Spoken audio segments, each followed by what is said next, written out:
Leonel, eu começaria falando sobre os tanques berçários. Como eles são construídos e quais as principais características desses tanques? Os tanques berçários podem ser feitos escavando o chão, seja circular ou retangular. Retangular é os mais usados na escavação do solo. Pode ser de alvenaria, construído no cimento, tijolo e arame, ou seja, edificações. E pode ser feito, quando é o mais usado, mais barato, de fibra, circulares. Os retangulares podem ser em média de 5 metros de comprimento por 1 metro a 2 metros de largura, com profundidade de 1,20 a 1,50. Já os circulares são melhores de ser utilizados, principalmente os de fibras, que podem ser movidos de acordo com a necessidade de cada viveiro. Ou seja, esses berçários podem ser transportados, pode ser deslocado para o viveiro que queira povoar. E são em média de 60 mil litros, com um raio de 4 metros de diâmetro, em média, e com profundidade de 1,20 m a 1,50 m. Com relação às bombas para a captação da água, como é que se faz a escolha do local e também para acertar aí a capacidade da bomba? A captação das águas antigamente era feita por maré. Então a maioria dos viveiros que eram construídos eram em áreas grandes e a captação era pelo tamanho da maré. Quanto maior a maré oceânica, maior aporte de água por troca sem bombeamento. Hoje, com o novo empreendimento, que tudo se moderniza e tudo se renova, principalmente na cassinicultura, começaram a fazer com bombas movidas a óleo diesel, sem energia elétrica, com bombas de motor de irrigação, com motor de caminhonete, e depois entraram a parte elétrica. Então a parte elétrica, existe bombas flutuantes que derivam em decorrer com o nível de onde for captado a água, seria a água de um rio, a água de um mar, seriam bombas que ao decorrer com níveis podem oscilar de acordo com a maré. E com relação aos canais de abastecimento, como eles devem ser construídos? Os canais de abastecimento, eles são feitos nas áreas mais baixas do empreendimento, porque aquela água de escoamento do viveiro numa área, no momento de despesca, no momento de drenagem, de má qualidade da água, de renovação de água, a gente faz nos locais mais baixos. E esses mesmos canais podem servir futuramente como bacias de sedimentação. E com relação às especificações dos canais de drenagem, quais são?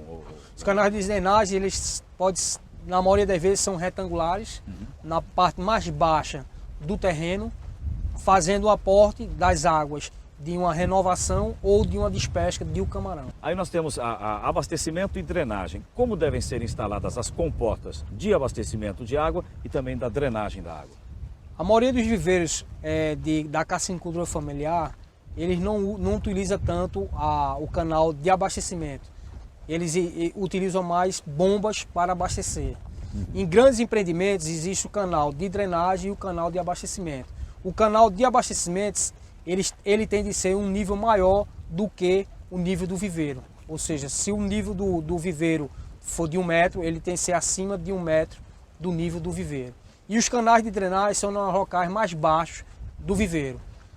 Quando o empreendimento comporta comportas de abastecimento e comporta de drenagem, poderá ser feito, faremos essa comporta. Quando não, a gente só faz a comporta de drenagem, que é a comporta de retirada do camarão, onde o camarão sai pela despesca. Despesca, né?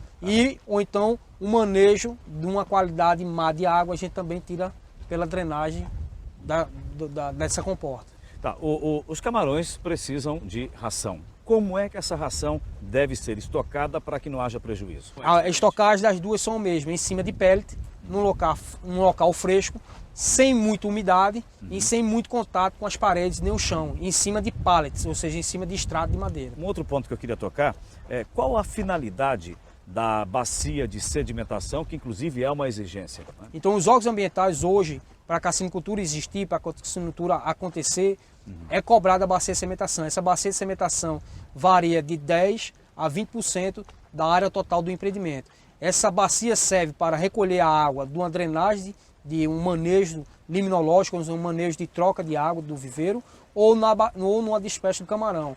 Aquela água, ela é sedimentada naquela bacia, para depois ser reaproveitada com algum tratamento que seja feito posteriormente para dentro do viveiro, ou para ser lançada ao estuário ou o rio que se pegue liberada, água, liberada justamente. Bom, quando o viveiro já está apto para a colocação das pós-larvas, eu vou perguntar aqui para o Leonel como é feita a aclimatação das pós-larvas e por que o teste do estresse também deve ser feito. Antes das larvas ser colocado no viveiro, a maioria dos produtores não tem preocupação em fertilizar essa própria água que vai ser colocada as larvas. Então, primeiramente, existe uma fertilização, ou seja, produtos que são comprados em fábricas de insumo, seja fertilizantes naturais ou fertilizante químico. Após a fertilização, há uma conferência de alguns parâmetros, seja salinidade, temperatura e oxigênio, para aí depois pedir no laboratório a larva. Agora, o Leonel, mais um detalhe aí, por quanto tempo elas devem permanecer nos tanques berçários? O tempo de permanência das pós-larvas no berçário varia de acordo com o empreendimento. Então, basicamente, 21 dias no berçário. Então, é um momento de aclimatação com a água, com os parâmetros físico-químicos e principalmente melhorando a alimentação do camarão. Porventura, se ela for diretamente colocada e aclimatada no viveiro, a alimentação seria feita em 4 horários. 7 horas da manhã, 10 horas, 1 hora da tarde e 3 horas da tarde. Já no berçário, de 2 horas seja alimentado a larva, ganhando melhor sobrevivência e diminuindo o risco de mortalidade. Tem alguma orientação especial para o momento em que as pós-larvas são recebidas no berçário? Existe. Existe um momento antes da larva chegar, uma desinfecção do berçário com formol ou álcool a 10%. Lavado de alguns berçários com limão, que é o ácido ascórbico. Para quê? Para melhorar a sanidade do berçário.